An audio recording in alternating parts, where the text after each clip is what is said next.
Assalomu alaykum. Savol toplangan hurmatli tabriklar. Bugungi kunda sizga yuridik shaxslarga ajratiladigan faktoring amaliyoti bo'yicha tanishtirmoqchiman. Bizda hozirgi kunda faktoring amaliyoti bo'yicha resursimiz mavjud. Bu kreditimizni qanday tartibda olinadi degan savol tug'iladi barchada. Bu savollar birinchi, qarz oluvchi yuridik shaxs maqomiga ega bo'lishi, ya'ni yuridik firma egasi bo'lishi lozim, birinchi shart. Keyin maqsadi qanday bo'ladi? Maqsad yetkazib berilgan tovarlar, ko'rsatilgan xizmatlar va bajarilgan ishlar uchun to'lov talabnomasi asosida regress huquqsiz to'lovlarni qabul qilish orqali mol yetkazib berish uchun moliyalashtirish xizmatidir.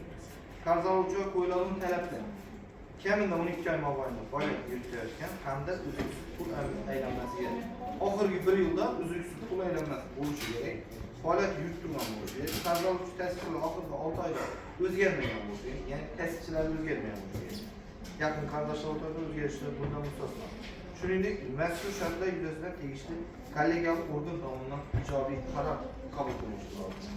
Faktoringning summasi, faktoring limit summasi quyidagicha aniqlanmoqda. Faktoring limit summasi bank hisob raqamlari orqali 12 oy faoliyat davomida kelib tushgan tushumlarni 12 oyga bo'linishi va barcha bank xizmatlari tizimidagi mavjud kreditlar bo'yicha keyingi 12 oy davomida amalga oshirilishi lozim bo'lgan jami to'lovlarni 12 oyga bo'ladi.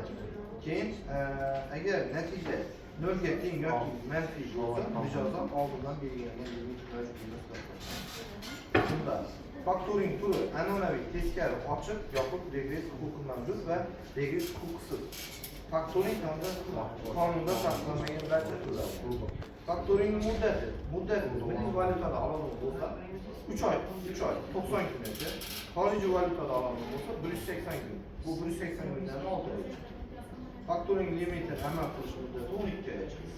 Imtiyozlar mavjud emas. Faktoring diskont milliy valyutada bo'lsa 30 kungacha 2%, 30 kundan 60 kungacha 4%. Xorijiy valyutada 30 kungacha 1%, 31 kun 60 kungacha 2%.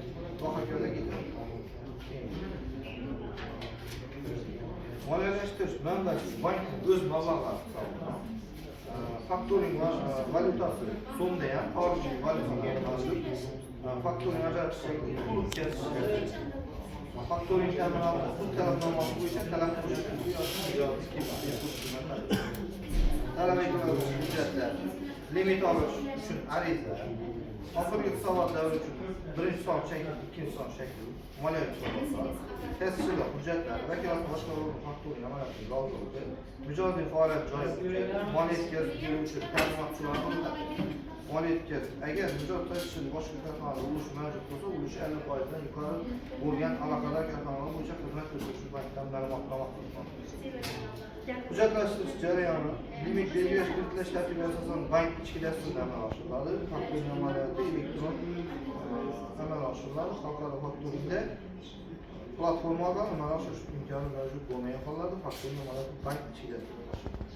Mahsulot bo'yicha harakatda 4% chegarasi maksimal.